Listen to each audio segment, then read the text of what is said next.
Gesiotto is with us. For your debut. Congratulations. Thank you. Great to be with you. All right. You were also the press secretary for the Trump inauguration at a regional level, right? Yes, I was the regional press secretary for half of the country. I got the speaker. I was actually very happy because I've been very critical of the Republicans not moving fast enough. He said he totally supports the agenda and he'll get it done in 200 days. Is that, and by the way, in fairness to him, a lot of what he's trying to do is difficult. Absolutely. What I really loved with your interview with him yesterday is that it seems like finally he's 100% behind our president. And I know President Trump has worked to keep the promises he made on the campaign trail at an unprecedented rate. And it's great to see Congress is doing their best now to keep up, and the Republican leadership is really working for the American people, which is something I think they should have been doing much earlier than this. We need to be accomplishing things faster. Todd, this is the opportunity. You don't get this very often to get the job done. What was your takeaway from the promise to support the agenda and legislatively pass it? Well, Sean, I think all of us gun-toting, Bible-clinging, deplorable Americans are cautiously optimistic that the Republicans are going to do that.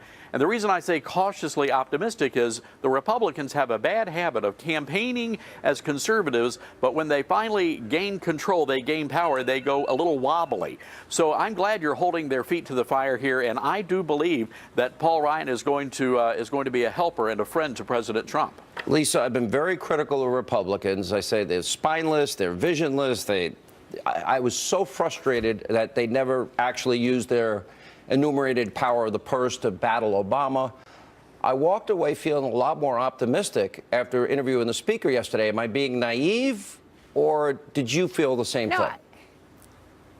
No, I don't think you're being naive, Sean. I mean, as you outlined in the interview, look, there are some big ticket items that are up ahead, things that this country desperately needs, whether it's VA reform, whether it's Obamacare repeal and replacement, or, things like, just getting a lot of the deregulation, a lot of these various things that we need, tax reform. All this stuff needs to get done. So I think it's important to hold Speaker Ryan's feet to the fire. But obviously, he's got only control of the House, right? So you've also got... I don't mean to, at least I'm sorry. We have a time crunch. I want to make sure I get this in. I'll start with you, Lisa. Do they do it?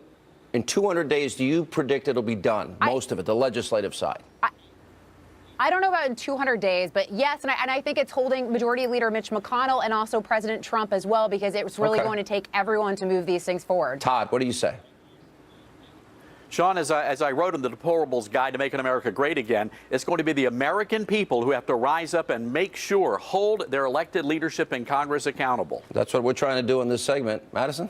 I would love to see it happen in 10 days, but I'm very concerned about the fact that we have a lot of Democrats and people in the mainstream media who are putting their political and personal interests ahead of the interests of the American people. And so I hope that we can get this accomplished in 200 days. Here's my fear. My fear is that there are going to be Republicans in marginal districts or maybe districts that Hillary won, and they're going to be a lot tougher to bring on board. It may be harder than we think, but we will hold them accountable. And